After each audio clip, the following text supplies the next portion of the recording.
C'est d'une tristesse absolue pour sa famille, évidemment, qui a dû découvrir peut-être le même jour que leur enfant était mort. Et en plus, c'était un néo-nazi qui faisait des entraînements dans les bois pour apprendre à se battre, qui passait son temps à se battre. Voilà. Et il est tombé sur plus que lui et il s'est fait tuer. Voilà. En fait, il avait dit quoi, Gilbert? Gros connard. Voilà, un animateur fait ça, je peux vous dire qu'il prend l'ARCOM, il prend une amende de l'ARCOM. On le dit tout de suite. C'est sûr et certain. Le lendemain, t'as un mec qui va traiter de gros connard une personne qui est décédée. Vous vous rendez compte pour la famille, etc. Mais il n'y a pas de régulation, il n'y a pas de régulateur. Y a rien. La famille peut l'attaquer, il peut être attaqué et il répondra pénalement.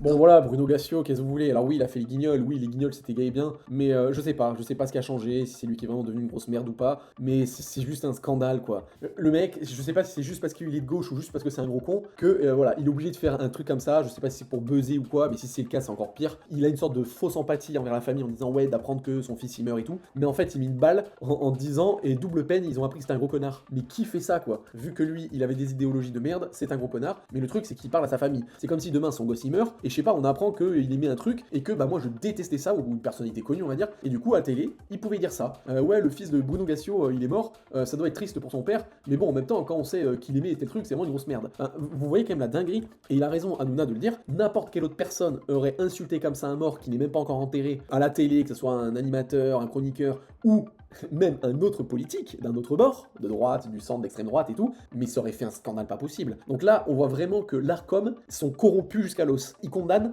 que ceux qui sont contre leur idéologie. Donc au moins c'est acté, l'ARCOM est LFiste, ou en tout cas de gauche. Parce que vraiment, d'entendre ce genre de discours d'un mec qui se présente, je sais plus s'il veut être maire ou quoi, mais en tout cas il est dans le monde politique maintenant, je suis désolé, mais quand t'as une parole politique comme ça, oser sortir ce genre de phrase, mais c'est juste abject.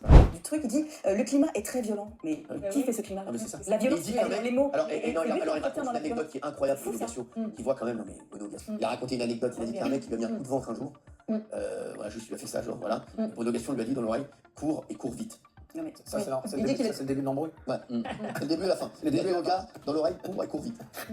Non mais c'est un gars, les mecs, Non, mais là, franchement, là- quel exemple il donne? Voilà, c'est ça. Quel exemple? La responsabilité, normalement, c'est d'apaiser le climat. C'est pas de dire, regardez comme je suis anti-caïd et que je Ah, dis à bien celui sûr. qui vient de Mais quel me exemple faire il va une donner? pression. Non mais vraiment là, c'est de pire en pire. Hein. Ce mec, encore une fois, qui veut se présenter aux élections, il a le culot de dire qu'on vit dans un climat anxiogène, dangereux, alors que c'est clair, c'est lui qui est en train de dire qu'un mec qui vient de mourir suite à une mésentente idéologique, le mec se fait tabasser à mort, c'était une mise à mort. Et lui, il est en train de dire aux parents de cet enfant qui est mort et pas enterré, c'était un gros connard parce qu'il était non-nazi. Vous vous rendez compte de la violence? Le mec, c'est un homme politique. Et après, il ose dire, ouais, on vit dans un climat violent. Mais c'est lui qui l'apporte en fait. Si les chefs d'État, les représentants du gouvernement sont violents dans leurs actes, que ça soit même dans leurs paroles, bah faut pas s'étonner derrière que le peuple il est violent. Vraiment, c'est n'importe quoi. Je vois pas les LR, je vois pas le PS, je vois pas les Renaissance, je vois pas Gabriel Attal dire ça, excusez-moi. C'est incroyable, ils sont hyper virulents, ils sont hyper violents. Je sais pas, ils ont vraiment une haine. C'est pour cela que Jean-Luc Mélenchon est devenu la personnalité politique la plus rejetée dans le pays. Il y a quelques jours, après la mort de Quentin, Jean-Luc Mélenchon, que je connais bien, a demandé à ses troupes de ne pas surréagir, de se calmer. Il n'a pas été écouté. Ouais. Ça veut donc dire qu'il ne maîtrise bonne plus ses info. troupes. Ça veut dire qu'il ne maîtrise plus ses troupes. Et que les semaines et les mois à venir